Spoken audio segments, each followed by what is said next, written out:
float down the hill. Or I shouldn't say the hill, but the dam. Well, keep on him. Squeaky wheel gets the grease. He's a good friend. Is he? Hi, Mary, how you doing? Yeah, he's good. Maybe you can use that to our advantage. No. I'll be straight with him. We just want to put in those posts, and he's got all the equipment to do an elevation reading on either end of the post. And then we'll see if there's more of a slope. That's what, you and I are concerned about, so is Yeah. he. But he knows. Okay, Say it. you're in charge, buddy. You want to know about yourself? I'll put my thumb on the dike. Pardon me? I'm good. How about yourself? Oh, good.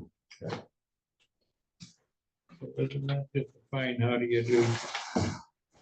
Can't find. Roll call, we're all here, and if everyone rise, pledges. I pledge allegiance to the flag of the United States of America and to the republic for which it stands, one nation, under God, indivisible, with liberty and justice for all.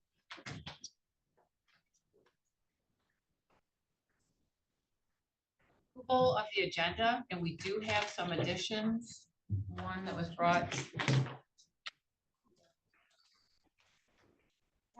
I'll make a motion to approve the agenda with the addition of item 8A, policy amendment for earned sick leave, and then 9D, bank accounts for AACU update. We have for it. Okay. Any additions? All in favor, say yes. Yes. All opposed, say no. Approval of the minutes from January 9th, 2025. Hoping it's gonna be January 23rd. It is January. I was just gonna say, it was not January 9th, January 23rd. There's our first correction. For us, 2025. Everybody had a chance to review them?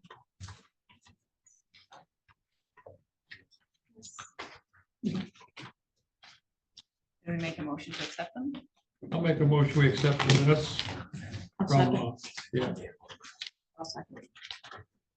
All in favor, say yes. yes, Yes. Opposed, no.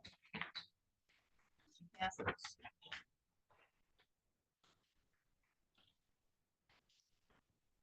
Claims and accounts. That's in your packet, the FPS committee meeting. And the claims and accounts are at the bottom.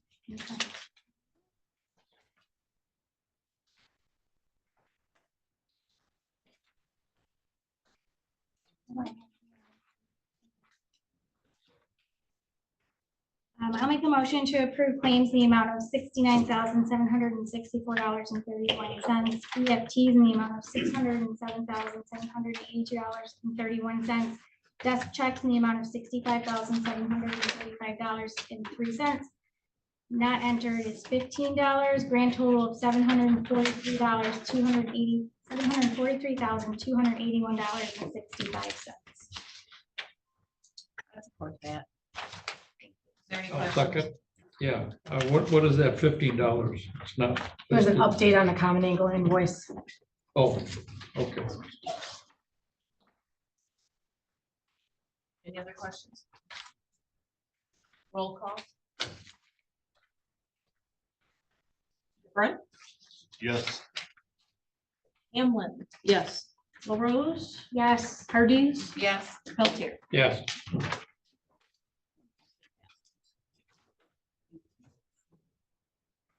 We are to public comment per our board rules. These are 3 minutes comments per topic. Everyone has a chance to speak one time. So if there's any, and this is on agenda item only. So if anyone would like to speak, we ask that you come to the podium right by the clerk here on my left.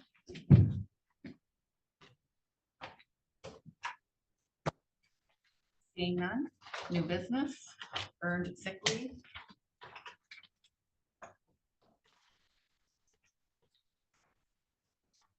That was the new legislative update that just came through that needs to take effect 2/21/25. There was 2 different methods, the accrual or the front load. It was it's kind of recommended to do the accrual method. You want to explain why, April? It would be better to do accrual for mainly for seasonal employees. Yep, so the new plan requires that you either front load 72 hours or you accrue 1 hour for every 30 hours you work. And that's for full-time, part-time, and seasonal employees. So it would be suggested that we would do the accrual method. That way our seasonal employees who might only work a few hours here and there aren't getting 72 hours of leave right up front. The new law puts in place that added the seasonal, because currently our policy, we already gave 72 hours to part-time and full-time people, but this one adds seasonal. And the law changed it so that you're only allowed to use 72 hours within 1 leave year. So from January to December, you can only use 72 hours of this leave time. It allows you to roll over as many hours as you want. So if you're accruing more than 72 hours, if you're earning at 30 hours for every 1 hour you work, you might have more than 72 hours you're gonna earn, you can roll it over, but you can only ever use only 72 within 8 years period. And the new law does not allow you to get paid out if you were to leave. So if you were to leave employment, whatever is in that bank, you don't get paid out for those hours. They're just gone. There were several things that could be used for that sick leave, for your own or a family member's illness. It allows you to take, that time for those kind of things. You probably, have you sent that to the department heads? That No, probably Like I said, could, once we it's been- pass that, so they can see all the things. it's been in legislative updates all over the place, but we need to know which way we want to go. The one thing I would suggest is that, because we have employees who already have leave banks or sick leave banks, that we just leave those alone and start the accrual process so that nobody's losing any of their time that they've already earned for the year that they had. But now we're just going to start the accrual method. So for every 30 hours they work, they're going to earn 1.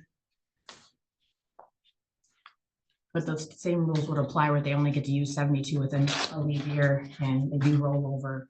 Currently, we have it that you can only roll over 40 hours. Obviously, that would no longer be in effect. And then, like I said, they don't get paid out. And that's the Michigan Earned Sick Leave Act that just went in place. It has to be effective February 21st. Was this draft that was done, did you draft this or was this pulled straight from? From Mineral. So they took all the new laws in place and then put it into a policy for us. I just had a couple questions on it.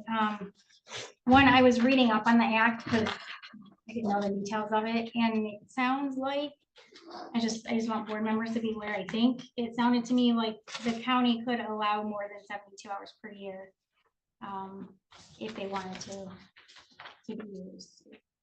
I don't know if you read that also, but when I was reading it, it sounded like is at the county's discretion or the organization's discretion. So just a consideration. And then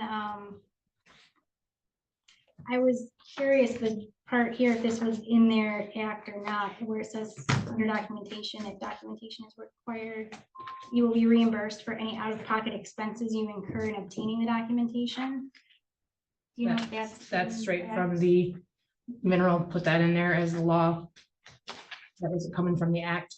This is under appeal. I don't know if it will get changed. But yeah, that could be a lot of different things. The only thing that you get a choice on when the mineral policy comes through is whether you could choose front loading or you could choose accrual, and then you must provide at least 7 days advance. You can't do any more than 7 days advance. You could do less. So I just put the max at 7 days advance. And then the other option that we gave you in this policy was the increments that you can use it in. So we do 0.25 per pay period for paying. So that's the lowest increment that I put on there that you could use your personal leave in. Those are the options that they gave you in the policy when you go through it.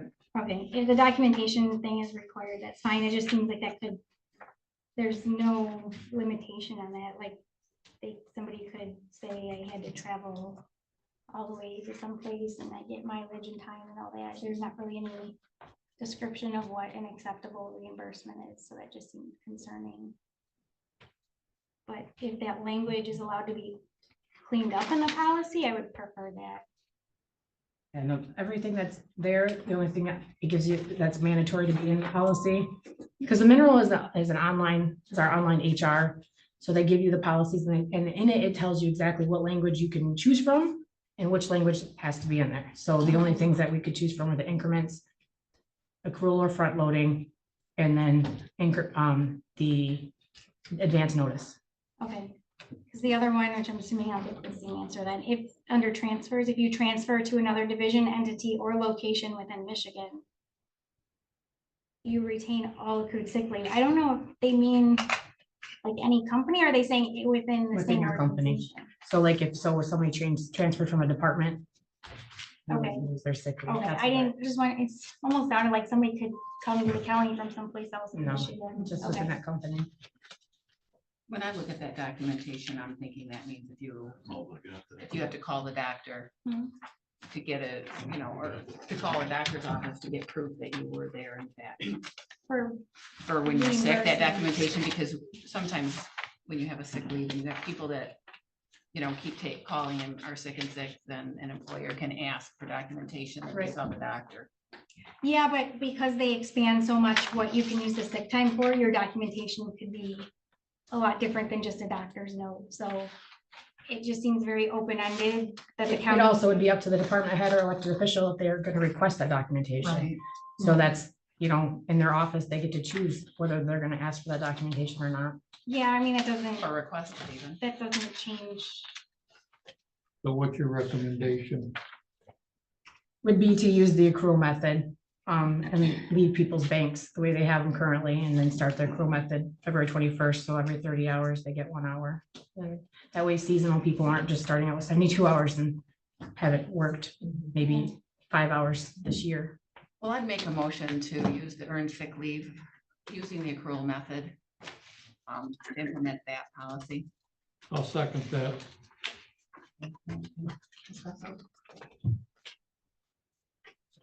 Can I offer a friendly amendment to that motion specifying? Well, we that- can discuss this now, Okay, because we made the motion in the second, so okay. what's your discussion? Well, my discussion, I guess, then is to have an effective date, February 21st, 2025, which I know the act is effective, but I feel like we should specify that. And then to retain the current sick banks for the existing employees. That's my discussion.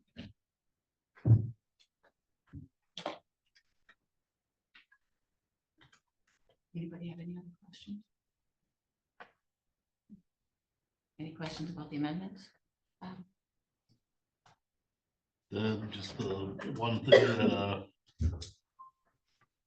simple doctor's note, or is it gonna try to get something extravagant covered by Well, a maybe, loophole? I was gonna say, maybe April, could you check what all that documentation entails? I just know that for the agency that we work for, the documentation means if you keep calling in sick, they're gonna say at some point, we need documentation that says, yes, I had a diagnosis. I just don't want somebody to say, Right. I had an MRI, so the county's Right. out, they're paying that. Right. It's more just to verify that you're not asking for a lot of leave that's not justified. Yes. My question is on the employee side. Right now, the personnel policy does not have any sick time. The board did away with that. We only have personal time. So are they going to add sick time to the personal time, or is our personal time going to be taken away? Our current policy the policy says sick leave in the policy currently. Because the sick bank we used to have a long time ago, and it was taken away and people were paid off. And this is not paid. So now we The just sick- have the sick- personal the sick- time. No, the sick pay is not paid. We're not talking about personal time. No, we have a vacation bank and on their check stub, it says personal and it's personal sick time, but the policy is currently sick pay. That's what that policy Okay. falls under. But it would, So you'll have to have two Swap. of them? Is that what you're doing? no, it would take place. This policy would go in place of that personal pay / sick bank that they currently have. Because they had people that had personal banks already, so we just kept those when we switched the policy. And then we changed the way we accrued and did it to that bank. The same bank is staying there. We can rename it, earn sick leave, however we need to earn it, but it would be taking that place of that one that they currently have. So they continue to have their vacation bank, their comp bank, and then now they'll have this Second. personal bank would be changing to this policy. Okay. And the I others think would we be should moved up. have it broke down like that too then, so it's.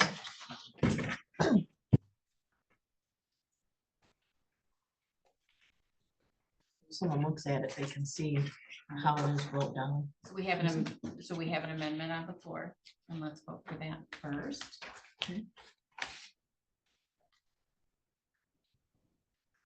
You could add to your amendment to update personal bank name to earn sick leave. If that's gonna get rid of any confusion there. To do what? Update the personnel bank name to earn sick leave. So that on a check, it'll come out identified. The line. Are you willing to adjust that Yeah. amendment? That's fine. You seconded, is that so? Okay. Yes. All right, let's do a roll call, please. So we're doing it to the whole motion? No, just to the amendment. just And to the then I didn't amendment. hear anybody second the amendment, so I I did. guess. I Yes, did. Bob did.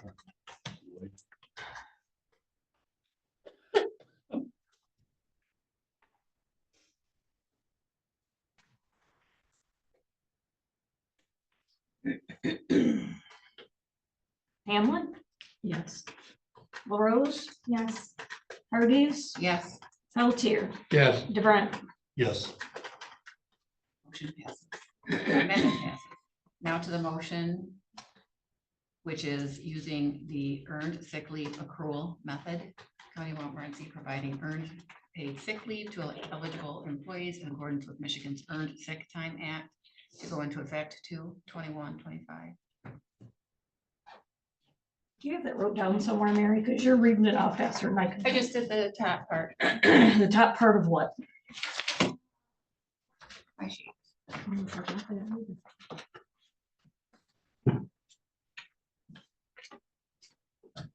I just used the top part of the actual.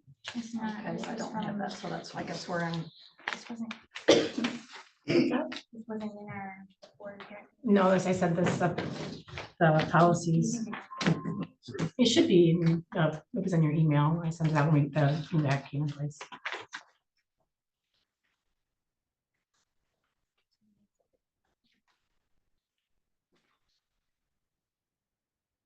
Right? So your motion is to use the earned sick leave accrual method? Yes. Do you mind restating the whole motion with the amendment? Well, I would love to if I knew what it was. It was, it's in your board packet behind my report, because I had it in my report to talk about. So Yeah, I think see, I skimmed over it. see that, it'll be. It was in her packet. Well, that's the one that I Yeah, gave. sounds- it might be there. Yes, it was just so. Maybe if she could. So it is a motion to use the accrual method of the earned sick leave, providing earned paid sick leave to eligible employees.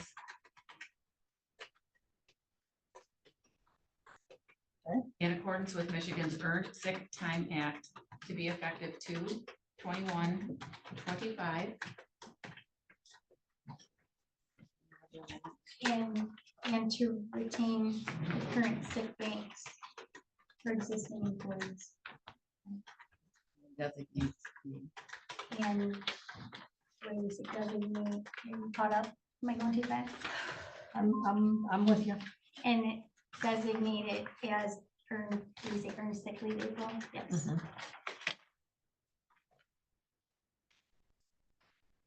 you made the motion. And you seconded it. Yep. Alrighty. Let's do a roll call.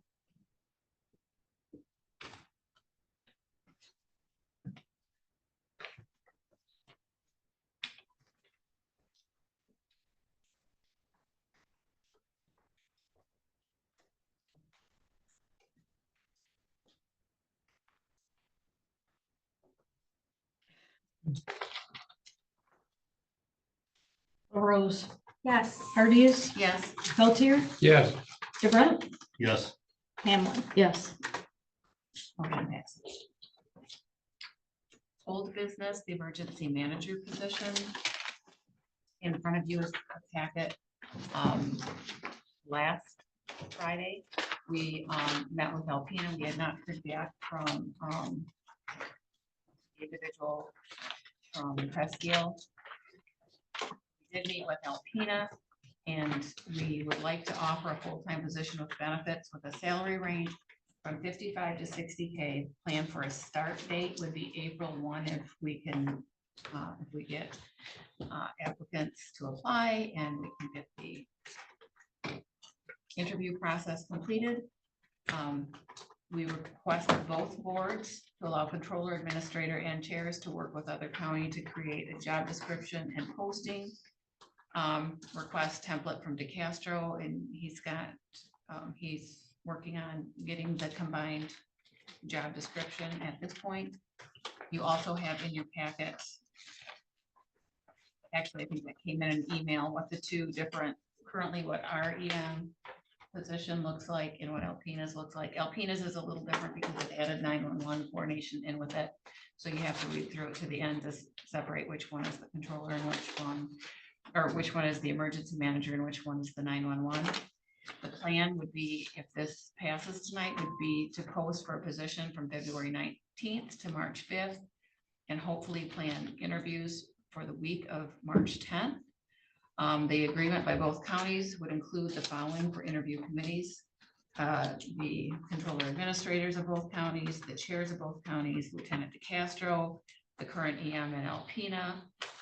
Also, we would like to ask Montmorency and Alpena if they would want to send in a fire official to represent for each county, or they can provide questions or submit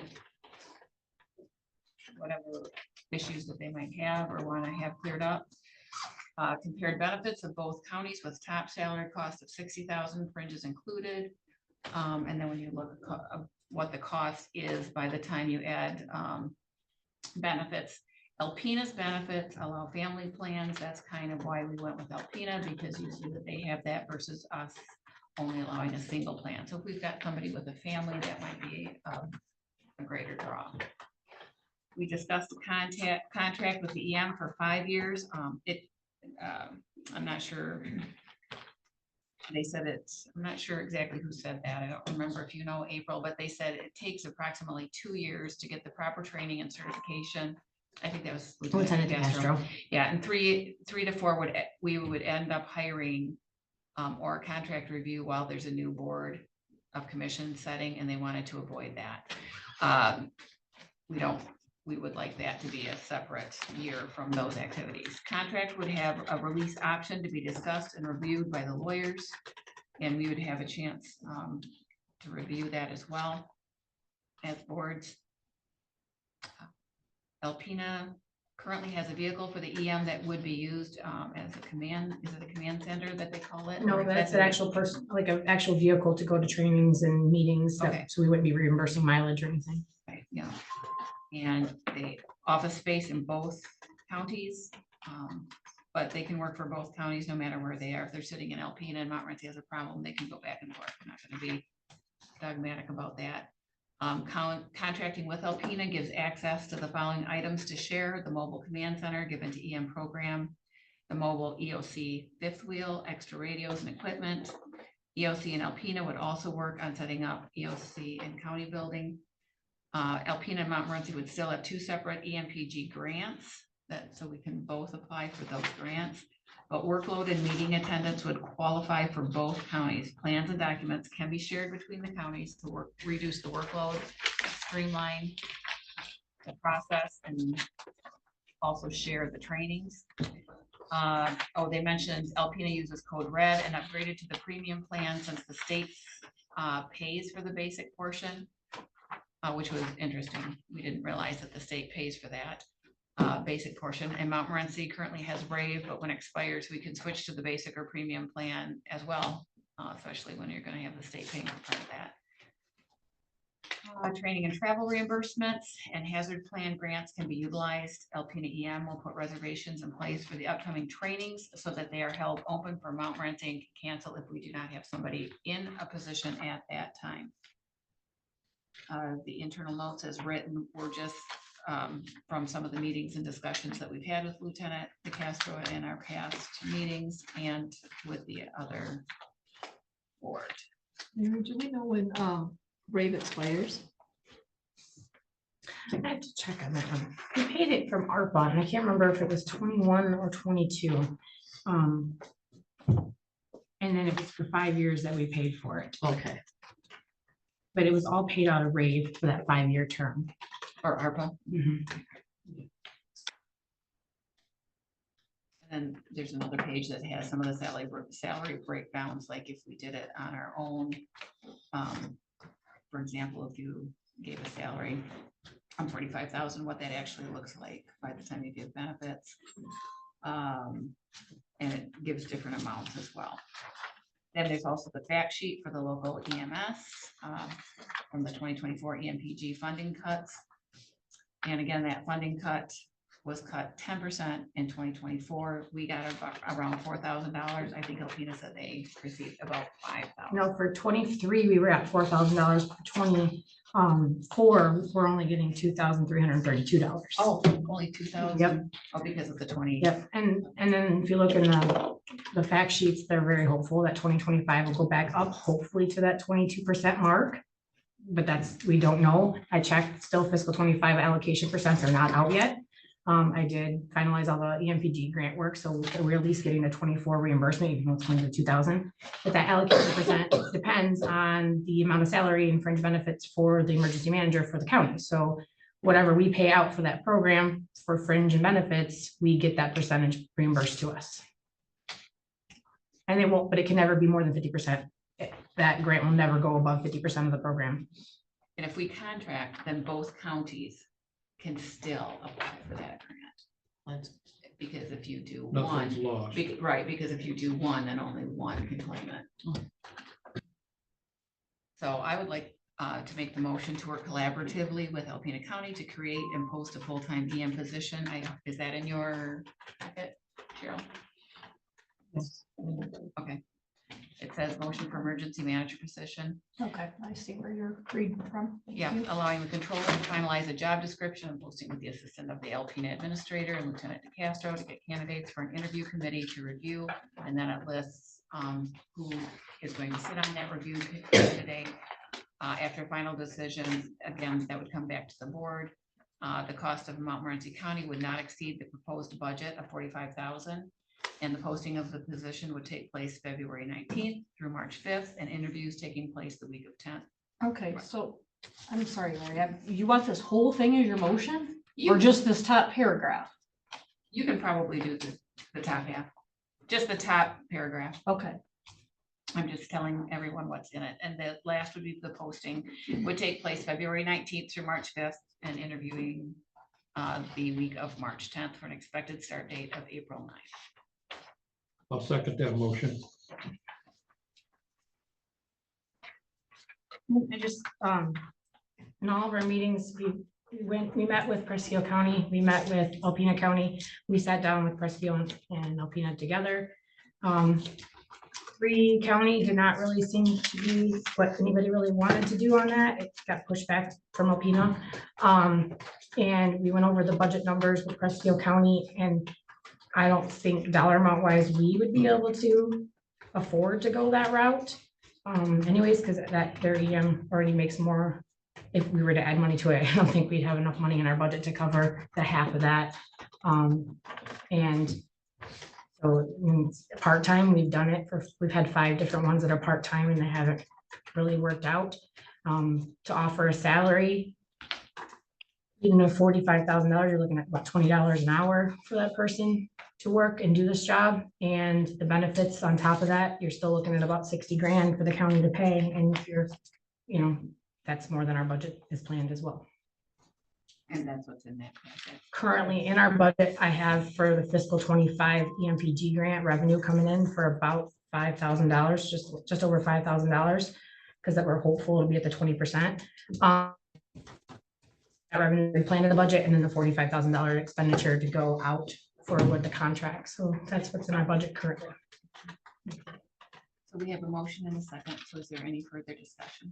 I just want to say a few things. So I appreciate this detail that you walked through and the efforts that you guys went through and looking at different options. And I just want to let people know, and those that I represent, that I did spend actually quite a bit of time trying to research and understand this position. So I support the collaboration with Alpena County, but I just want to make it clear, I am not just jumping into it. I did a lot of work. I had a conversation with Lieutenant DeCastro myself. I talked to another emergency manager, just to get a full understanding of what the position is. And I 100% can recognize and understand why part-time doesn't work. And so a full-time is necessary. Unfortunately, we don't have the budget right now to fully support a full-time. I feel like if we could get the grant funding to support with the $45,000 we have in the budget, that would be a great option, but we don't know if we're getting that grant funding or not, or how much it will be. We're getting So it. We don't know how much it will be. We just That's never know what amount it's going to be. So we don't know if it will be enough to support, and then it doesn't come until later. So my understanding in talking to Lieutenant DeCastro is that doesn't come until towards the end of the year. So you're fronting this money Mhm. for this salary with benefits, assuming that you would get that grant reimbursement, and you may not get what you're expecting. So I understand the risk with that. So would it be ideal for me, I believe, to have our own EM? I absolutely believe it would be. Are we in a situation right now where I think that that's the best choice for us? I don't think so, because we don't have the budget to support it. But I do think it's good for us to keep our eyes on that as grants do become available, and if it's an option in the future. And that's why I like when you said that the contract is something that can be revisited if needed, even though it's a 5-year. That makes me feel better about that too. The pros of partnering with Alpena County, we do have the shared resources. It's something that can fit with our budget. It would be a full-time position, even though it's split between the two counties. My understanding, there are some savings in working across two counties, but there's a lot of stuff that you still have to do per county. So it's not like your time's cut in half because you're joining counties by any means.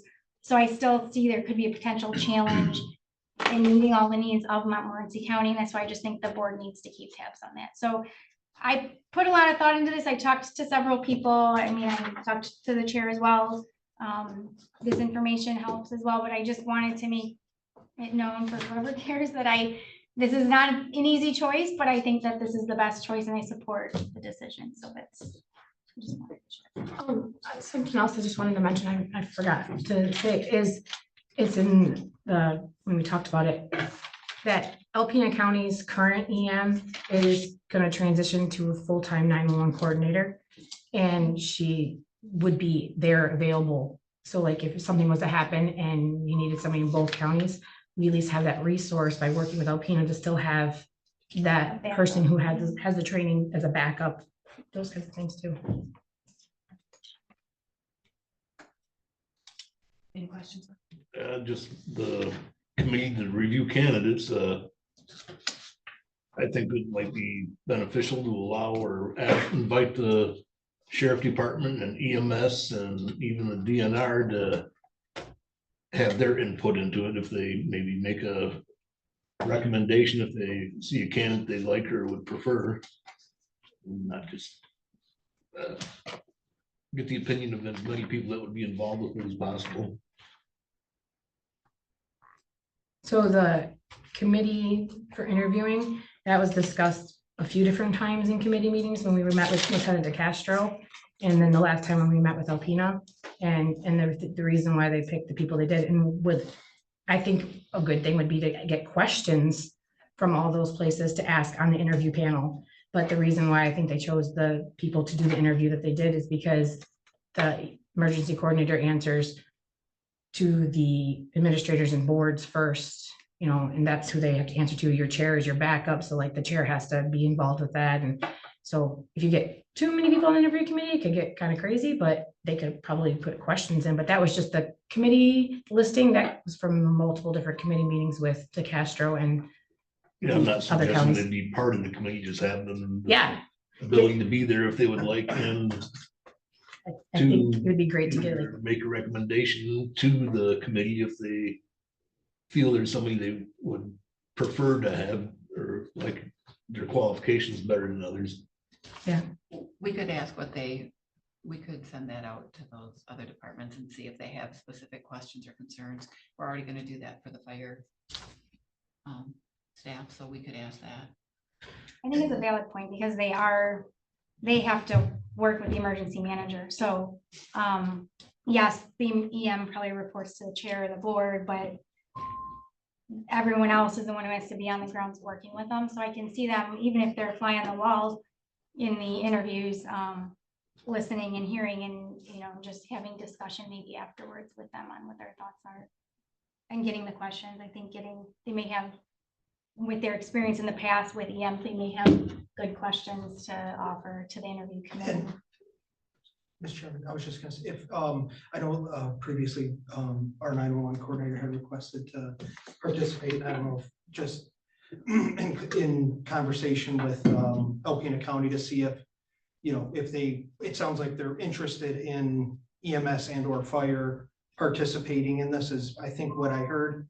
I would request or I'll say request, 911 and or law enforcement, at least like you said, have some input, but also potentially if available, be present for some of the interview process, because as they do report directly to the board, we're going to be like the end users as far as working with pre-plannings and event plannings and emergency responses. So just, I don't think it'd be invaluable to be in the room as well. If it's something you would, discuss with Alpena, see if it's something they would be interested in as well. Yes.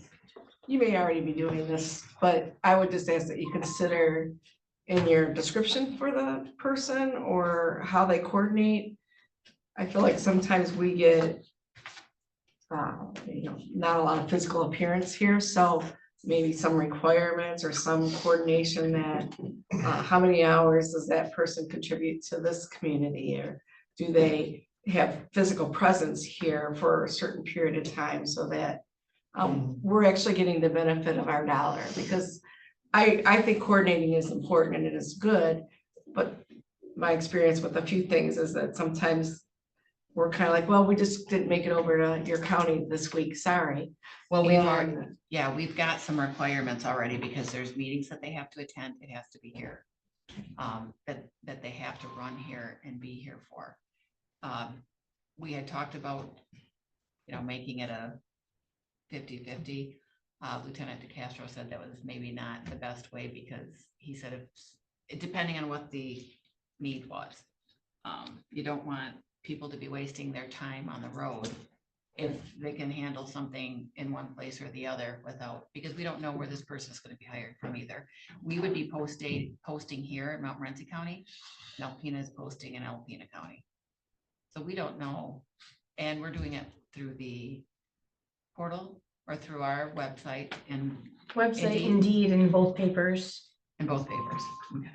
Some sort of core hours Yeah. that they Right. So we have to put in at Montmorency and Alpena. The thought, when we come on the conversation we had, is if the person that gets hired becomes the Montmorency resident, they could primarily use the Montmorency office. But they still have to have LPT and LEPC meetings and their 911 meetings over in Alpena and in Montmorency. So they're gonna have to go to both counties for all those things. And they're gonna have to go to the regional meetings for the MPG stuff. And township meetings. And township meetings.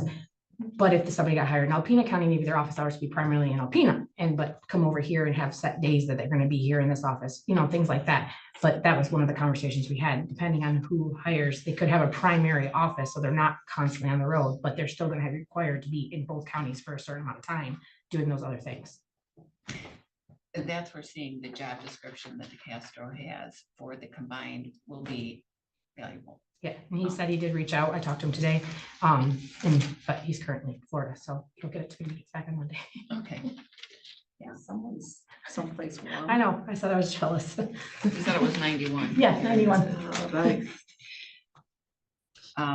So yeah, we can reach out for questions from those other departments. Any other questions?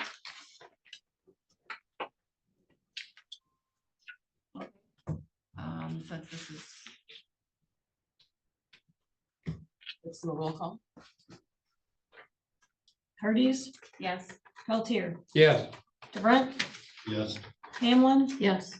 LaRose. Yes. Motion passes.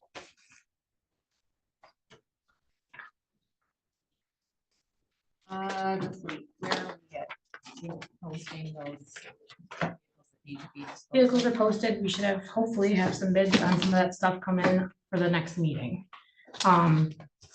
In other conversation, everything was posted on that, but one of the things that just came up is we have to make a decision on a vehicle was totaled, and Marma needs to know if we would like to take that vehicle and, let them salvage it to the bids that they got, and then they'll reimburse us for the 17,000 minus our deductible of 250.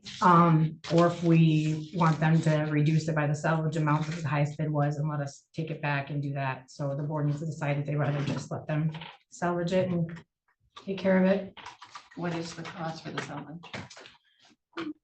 Up to 2,100. That was 2,100 was the highest bid on that.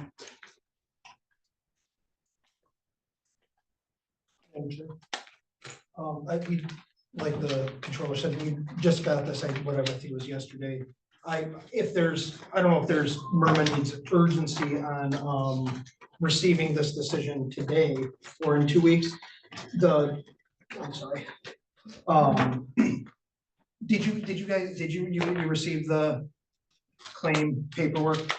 Did you guys get to receive this yet? It was in an email. Okay, so you saw that basically for them to pay us outright was that 16,700. However, if we wanted to maintain the vehicle, they would pay us the 14,640 with that caveat of, however, if you were to repair this vehicle and want to utilize it, you would have to verify with MIRMA if it's still insurable through under their plan. And we want to investigate that because again, this vehicle was, well, you saw it. The fact that it's totaled and the repairs are 15,500 was very shocking. No airbag deployment. The repair costs are extremely, they just seem high. I know everything's expensive, but we would like to at least have some discussions with MIRMA and or potentially like Plowman's or something to see if we could retain this vehicle and obviously verify previous to that, talk to MIRMA about what that insurability stipulation is. So if I can't imagine there's an absolute, like that we have to know in 48 hours. I would like an opportunity for us to investigate this because on its face, I believe the settlement option 2 would be in our best interest. If it is insurable, I believe that to be accurate, but I just, being that we just got this yesterday, I think it'd be a good idea for us to spend some time just to make sure we're making a good decision. It only has 63,000 miles on it. It's 2020. I mean, it's a solid new vehicle and I just, to shoot it down the road seems premature at this point. I just want an opportunity for us to look at it and see it, make sure we make a good choice. The only note on the claim question was that the salvage bids that they gave us were only guaranteed for 10 days is what they told us. So that's the only timeline that's on there, but they just gave you the 2 options. And I can read you, I'm going to read you the both options that they gave us. Okay. MIRMA can pay the full ACV less your deductible of 16,750 to the member, and the vehicle is sold to the highest salvage bidder, and the MIRMA would apply the salvage amount to the claim, which would reduce the cost of the claim. Or number 2, MIRMA can pay the member the ACV less the highest salvage bid, and the member can keep the vehicle, which would be in the amount of $14,640. However, if this option is chosen, the member would have to advise the MIRMA to make sure the vehicle is still eligible to remain on the policy. And it says if the vehicle is at a body shop, please pay any storage or towing fees incurred and send the invoice to MIRMA for reimbursement. If those fees are not paid before the salvage company picks up the vehicle, they will have to pay those fees prior to taking possession of the vehicle. Please review and advise how you would like to move forward. If you are not authorized to make a decision, please let me know who is, and I will follow up with that. And that's 10 days. It's just the bids are good for 10 days. They're only That's the bid. guaranteed for 10 days. That's all. That's the only timeline on that. We I just don't have see to- them changing much in 10 days. No. No. You could give them the 2 weeks and or whatever they need to. Yeah, I'll be honest, I didn't even see that yet, so I'd prefer to wait. I didn't know. Today. Yeah, this was just emailed to Donna and I 2 days ago. 2 days ago? Was it 2 days ago? Chad? I thought it was. A day or yesterday, two ago. So, you know, I just printed it out and I forwarded it to the chair just so she was aware that I had it. But, yeah, just let me know that we have these two options. We're gonna have to make a decision on.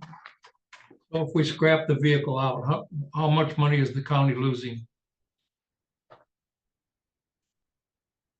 If we scrap the vehicle out, I Yeah, mean, you're looking at a 2020 vehicle that cost us probably with everything on it upwards to $50,000-$60,000.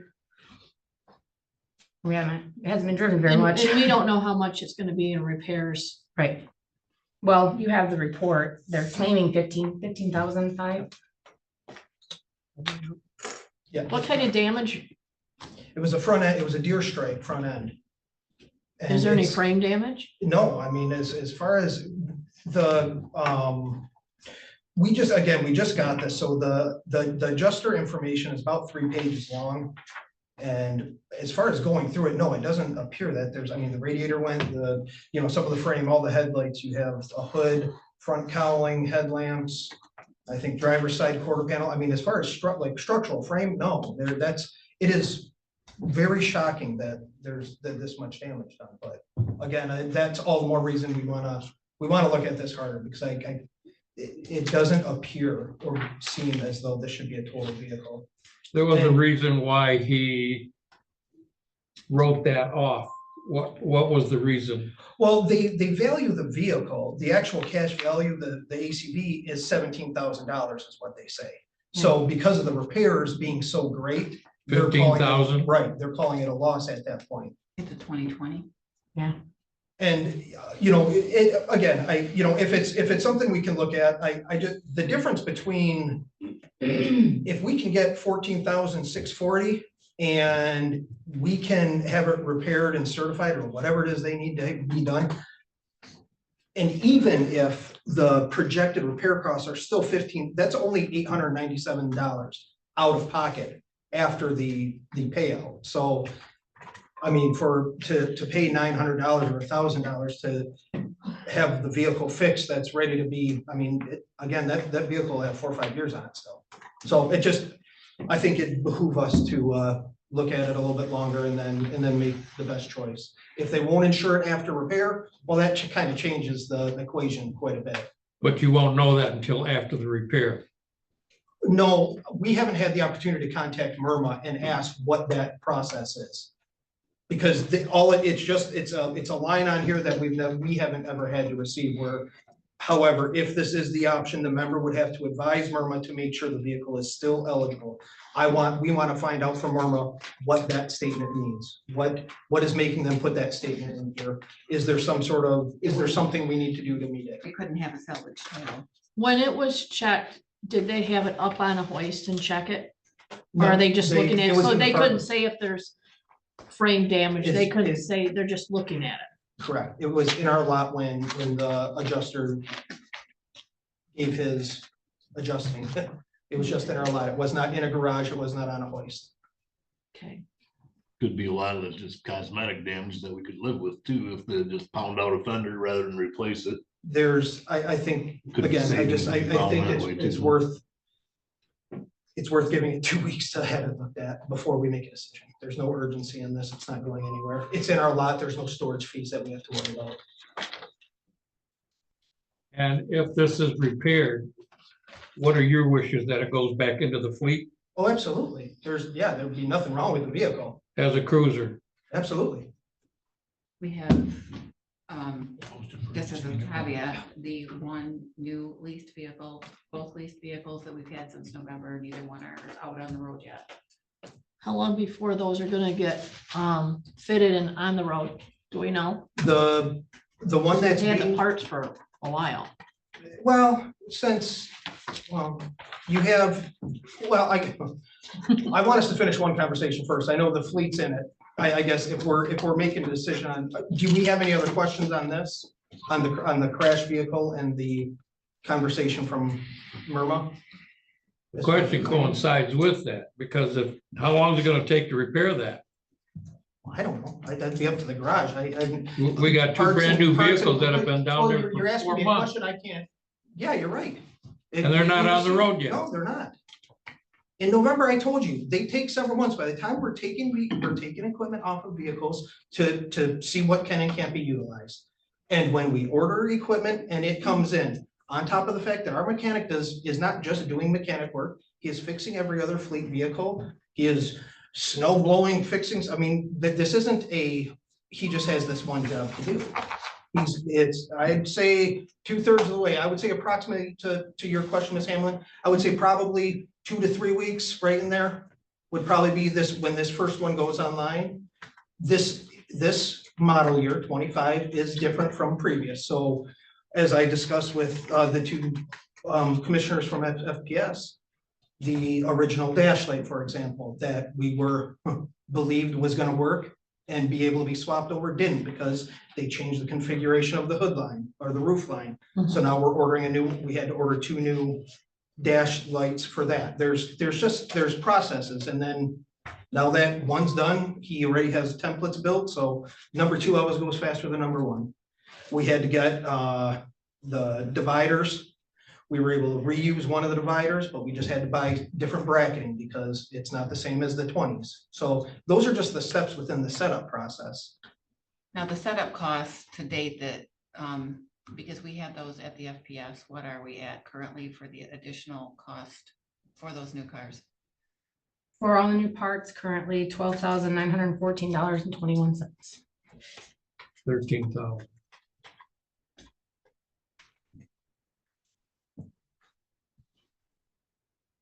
Correct.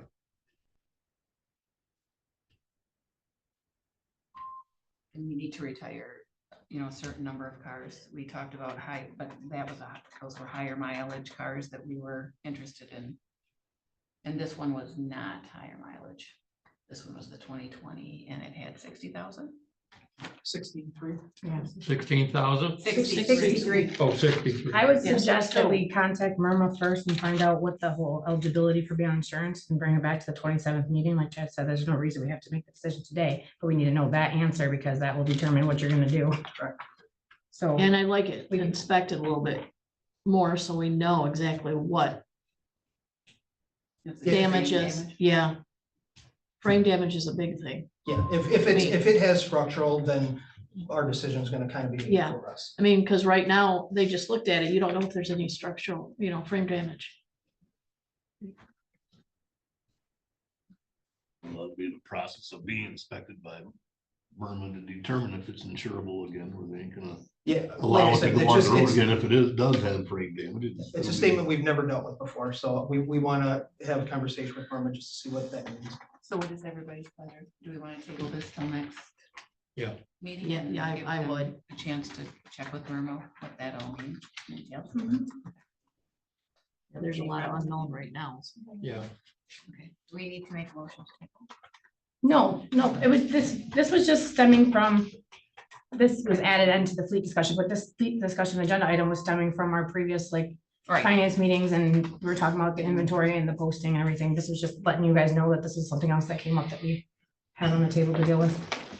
And then if you had other questions about the leased vehicles, I know you guys had asked those questions, and then you met with the sheriff before finance, and if you had anything to share, that was what the agenda item was for. okay. I have a question actually on the previously scrapped or being sold vehicles, because they were listed.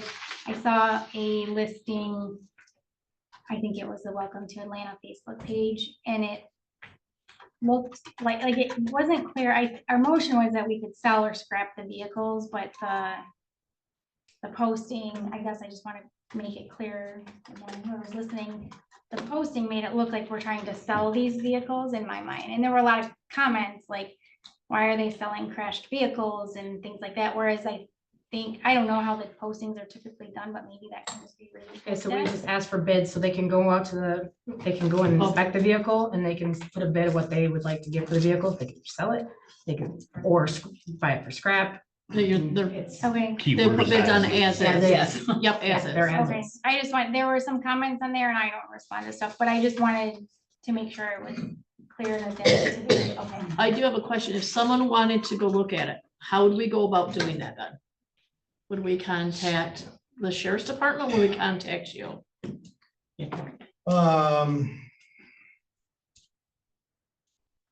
Because that's like, I mean, I don't want to say. I mean, if I was the public, Right, I I wouldn't know. want to just say, I'm gonna put a bid on it. I Well, want to and- actually see the vehicle. There were And that actually a lot was- of comments on that, and then the response on that posting, the response was, you can go see them at the sheriff's office. That's what was being responded Okay, by the. well, where they're located is down by the barn, but technically, I mean, that's a secured area for us. It's not the front lobby and it's not the public parking lot. So we wouldn't want people just wandering around down there. Mhm.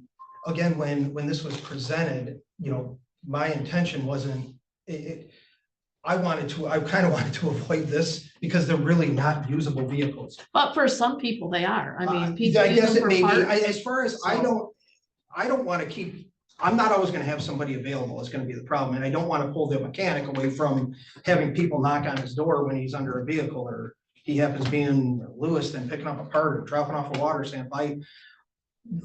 That's why I would just assume scrap these vehicles than try and bid them out, because this process is gonna be difficult. I don't have a good solution. They could maybe call the office and try and set up a time. Definitely during business hours, not Saturday or Sunday, because I don't have anybody that can walk the general public around down there, and I'm not comfortable just having people wander around down there. Be possible to move them to a No, location? because half of them are, I mean, they're literally they're a rolling chassis with nothing in them. I mean, I don't want to have the next 4 days spent trying to reconfigure everything. The idea is these things go on a flatbed and go away. I mean, there's really, I think. Kind of that hard people- to put bids on something and you put it out there to the public when Oh, I don't they can't disagree. physically go see I them. would That's my just- issue. I 'cause agree. I have someone that's interested, would like to see it, but if they can't physically see it, If they're looking at one of the vehicles, the equalization vehicle for the most part would be probably maybe the only vehicle, maybe. You could, if you want them to contact us, I guess the only other thing would be is if they want to contact the controller's office, you know, if they have somebody available that wants to walk them. I'm not comfortable with a non-county official walking, just a general public down there. I Yeah. wouldn't be comfortable. Well, with we that. could put on there to call our office during the hours and we can then contact some of the sheriff's department to see if Bernie or somebody's available to go out there and show them and meet them there, or one of us staff can maybe go out there and meet I'm them fine with it. Yep. Yeah, and add that to it. That would work. Yeah, okay. I don't want, if somebody stops in, I don't want to be inconvenient. Right. Because we don't have somebody available, it's gonna be a problem. And again, if you just decided that you just wanted to let us make arrangements to have these things hauled away and whoever gets it, gets it. I mean, they're gonna have some work to do. All they'd be getting out of it is scrap money and let them worry about selling them. That might be an easier process too. But I'll leave that up to the board. Might want to have some way of identifying them, so they know they're looking at the right vehicle, because. Yeah, Maybe tag them or put a sticker or something. What the VIN Tag number of is. some or- kind, so yeah. this one, Right. by the description. Yeah, it wouldn't be hard to tag them and then someone could go look at them and see. Could you tag them or have them marked so that if someone were to go out there, they would know which ones they were? I'm sure we can Okay. try and identify some way to identify them. I don't want us to spend a bunch of time and effort. I mean, these are not. Maybe I'm not a scrapper, but there's not gonna be a huge pot of money coming from these vehicles. So I just don't want I don't want the controller's office nor our office, wasting a bunch of time on $1,000 and I'm sure I can find some, yellow tag or something and just tie it on the car or something. But we can try and figure something out. But these aren't, if they were nice cars, I would, then to me, it would make more sense to make sure they're visible so people can kick the tires. But I mean, some of these vehicles literally are they're literally a crashed vehicle. We've taken everything useful out of it. I mean, it's. So I just say, just write on it with a Sharpie. Yeah, well, we can, I don't know what's the deadline for the bids. 28, They would be coming to us for the 27th board meeting, so right before then. Okay. Then after that, I would say, I would encourage the board to say, if, whether you or us, just find somebody that wants to haul them away at their expense, and if they find any funds out of doing that, that's on them, but I think it'd probably be a lot easier for everybody. And yeah, we'll find a way to identify them. All right. Old business D, that was the addition we made to the agenda, the bank account, the Alpena Area Credit Union. Let's see. Oh, the insurance, I'm sorry. Yeah. The insurance discussion on county policy, the options are to let the current policy go into effect or pause that policy, or I guess we didn't specify a time. That was why we postponed that decision. I want to make a motion either direction. We can discuss. What's your recommendation, April? It's up to us. I would make a motion to continue to pause the policy. I can't hear you. What was that? Make a motion to continue to pause the policy. I'm trying to think of the policy reference number. 7.13. Continue to 7.1. pause. To not let it go into effect. Yeah, I would say pause policy 7.13 for the 2025 year. Yeah, Second that. Okay, we have a motion and support. Any discussion? My big sticking point is the spouse is losing their insurance. That's my knowledge. There's only gonna be 2 employees that's gonna affect. It would be the sheriff and undersheriff. My understanding, they're already on the family policy. There's no increase in premiums, whether the spouse is on the policy or not. And same for the copay and deductible. That's the same for the family policy, so there's no increase in cost to the county in that either. So there's really no cost to the county by forcing them to remove their spouse from the policies. Well, that's not completely accurate. If they had a family plan already, and that, we don't know if that's the only ones that would be affected. There's 6 individuals that could possibly affect it. Would depend on what their situations are. Once they declined it, they're not on there ever again. No, it would be the same thing every renewal year. So if something was to change, life event where their insurance, so like say a spouse had insurance at a job and then they lost that job, or something came up and they no longer had insurance, that would be considered a life event, which would now then make them eligible to come back onto that our policy. That's how it works. We've had people, that's how it happens in the middle of a year. If something life-changing happens, it's considered a life-change event, and that makes them eligible to go on the plan. Every renewal year, they would just have to check that little box that says, my spouse does not have insurance offered at their current employer. If they check that box and they don't have insurance offered, then they can continue to go for the plan that they have. But if they have insurance offered, then that's when they're gonna have to go through the other option. But that would be a renewal every year. They'd have to go through that. They get to choose that every year. Right, they wouldn't technically lose it, because if they have an option at another employer's, they still have insurance. It's just not through our plan. And then the policy, so like if it's a family plan, yes, the premium amount is the same, but you still have for every individual, the HRA cost, which is the co-pays. Because like I said, the co-pays are $40. The employee only pays 10, the HRA picks up $30 of that. So every time they go to the doctor, any extra costs that the county covers for an employee, their spouse, anytime they go to the doctor, we cover those costs. So it's hard to estimate because it depends on how often they go to the doctor, what that HRA cost would be for us on a person. So it just depends on their usage. The deductible for a family plan is $11,500. Our portion, because they pay the $500 on their side of it, but it's the co-pays and the additional co-insurance that we would have to cover on a person that would be the cost difference.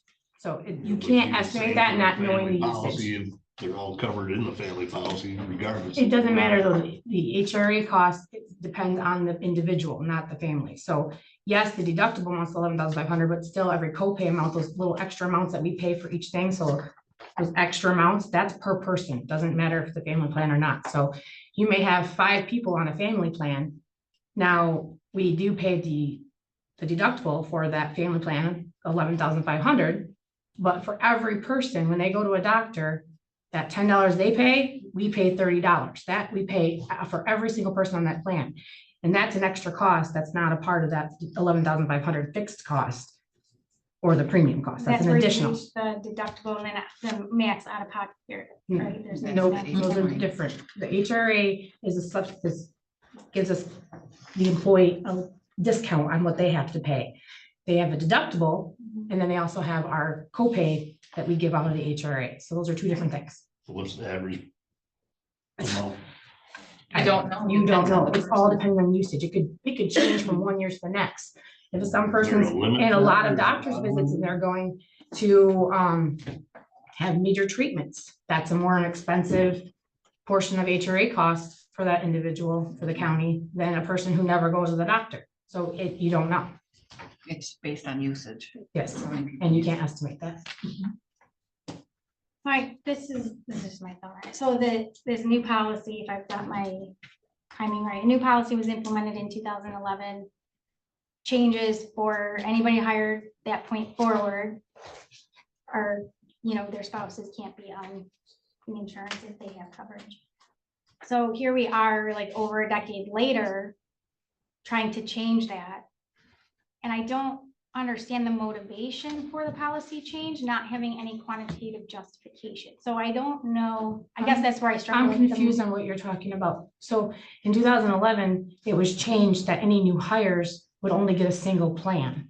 Right. That was hired before then can continue to get family, 2-person or single plans depending on the situation. Yes. So that's the current coverage. So majority of your employees are all on single plans, and you have the group of smaller individuals that have the option to family and 2-person and single. Yes. In 23, when the policy was put in place, they were just saying for that group that's left over, if they had insurance offerage from their other spouse's work to help eliminate costs, then they have to get on their insurance on their spouse's. Yeah, that's exactly what I'm saying. And what I'm not understanding is in 23, the thought process in implementing that policy that affects these people that were hired prior to 2011 without a quantitative justification to say, we're implementing this policy change because this is the benefit of it. Yeah, how much But do you think you're gonna save per? And I know you're employee? saying you can't say that, so I have to make a decision on In a 2020, savings of not knowing what that savings is, but like, why it came up in 2023 to do this, I'm not sure. because we relooked at policies that hadn't been looked at for years. That's why. Okay, Because there were policies that were being updated, and so we brought some up to the best practices of the current of 2023. So it wasn't based off what was the current policy of 2011. It was based off of what the current policies are for most businesses in 2023. And the practice of insurance being covered by spouse of their own employment, that's something that when we talk to our insurance agents, happens with most of their groups, that they have to check that box that they don't have insurance elsewhere. That's Yeah, becoming a common practice. A lot of companies are doing that. Mhm. So. Just because the cost is the insurance, the reason why policies are changing is because insurance premiums, the 1 year was almost 30%. Like they keep going up. I understand. I just think like there's other things to look at if we're looking to save money, like the co-pays are really, really low for staff. So I mean, I think there's a lot of different ways to balance cost savings, and this one I don't see it's not making sense to me, so it's hard for me to support. We did discuss that at the meeting when we had, because that was through the union that they had suggested that we put a committee together based off of several people. We had a union representative, we had a supervisor, myself, I can't remember who else was there. Jody was there. Who else? Jody was there. Donna Montmorency. Donna was not there. Well, she's talking about in 2023. No, I'm talking this Oh, this recent current one. one, yeah, yeah, it was Todd and Jody. Because my understanding is. I we don't were think that got supposed to- brought up during that meeting. That's my, No, this was discussed in 2023. yeah, that was not, what you're talking about was not brought up in the most recent meeting. Yeah, well, she discussed whoever the representative Deb. was, Deb. She mentioned that there were things that we were still offering a very low, the 250 deductible, that we might need to start looking at those things. She Doing did 500, mention it. 1,000, Yes. things like that. She did mention that in this meeting is what she's talking about, Not about spousal. not spousal. No. We're talking about the Thank you. changing the deductible amounts. Which you're talking about those low. Yeah, just Yeah, a the consideration, HRA I guess, going forward. Cheryl? I have a question. So did we, in the previous policy, and I thought still when you updated the one in 2023, are you not offering anything to the people that were hired after the 2011, where they only get the insurance for themselves? And it used to be stated that they could pay for their spouse or their whatever, their family plans. Are we no longer offering that at all for those people? They can pay for it. Okay. We so have a buy-off you're- option, Okay, so you're telling me but they that would have to select the same option. if their your spouse Can I is- finish? You're gonna ask the same question. They have to check the same box. Okay, but you're indicating that if I'm a person who was hired after this 2011 date, county's only gonna pay for my insurance, but I can I have the option to pay for my spouse to go on my insurance, provided they don't have insurance elsewhere. They still get the benefit of that HRA, correct? Mhm. Okay, so how on the one hand, you can say it's okay for that group of people to go ahead and if they don't have insurance and give the luxury, as we all say, of the HRA, but yet you're talking about this group, a very small group of 6 to 8 people that you don't want to give it to them because it might raise the cost of the HRA. They might utilize the HRA, but yet on the other hand, you're still offering it to these people here that are going to pay up for their spouse on their own. They're going to be utilizing that HRA. So it just it sounds like you're talking out both sides of your mouth. If a person decided to pay up, they pay for all of the premium costs and additional costs to get on our insurance, in which nobody could afford to do it. Because for a buy-up amount, I think if you went to a 2-person, you only pay 20%, they only have to pay 20% of the HMO single plan. Normally, right? But if they went to a 2-person or a family plan, the county's still only gonna pay 80% of that HMO single plan. All of the additional costs, so if it's $2,000 a month for a family plan, and the county's only paying $500 on a single plan, they're gonna pay $1,500 a month to have that insurance plan, the county, plus the HRA costs attached to it. No, there is no HRA cost. You weren't charging them the HRA. We use the costs hard that cap they method, they utilize. have to use, they have to pay the HRA cost, which is basically equivalent to what the COBRA rates are. Seems to me that it sounds punitive to the people that have been here for over 20 years. To be having basically the rug pulled up underneath them by telling them your spouse is no longer eligible, you gotta go to the subpar insurance that's offered where you work, because let's face it, it's subpar compared to what the county gets. And it seems kind of bad for future people that would be in positions that they are worried about. Are we gonna, a couple of years from now, still have the benefits that we're planning on for retirement? And Well, it seems like a bad way to do business if you're. anybody hired after 2011, it's already not there. You know, there is no family plan. Well, There what's is, gonna be taken away from the ones that are current? I mean, it was a promise made when they, in well, 2011, when it went into effect, that they weren't gonna lose their coverage, and here they're losing their coverage. they're not losing coverage. If their spouse does spouse not have, is- if the spouse does not have coverage, they can still be on it. they can still be on it. It's for spouses that do not have. In my coverage. case, if they had to go on my plan that I have from work, it would be losing your coverage because mine doesn't pay hardly next to nothing. Mhm. Yep, I understand. And if the insurance didn't change every year, you know, it would be easier to give a consistent. It's a thing, most insurance companies, they change. I mean, where I work, it changed drastically. And we never know from one year to the next what it's gonna be. We have 2 weeks. Yeah, 2 weeks, that's all we have. That's why my coverage is so bad. Julie. Julie. I just wanted to address your question about why the policy changed in 2011.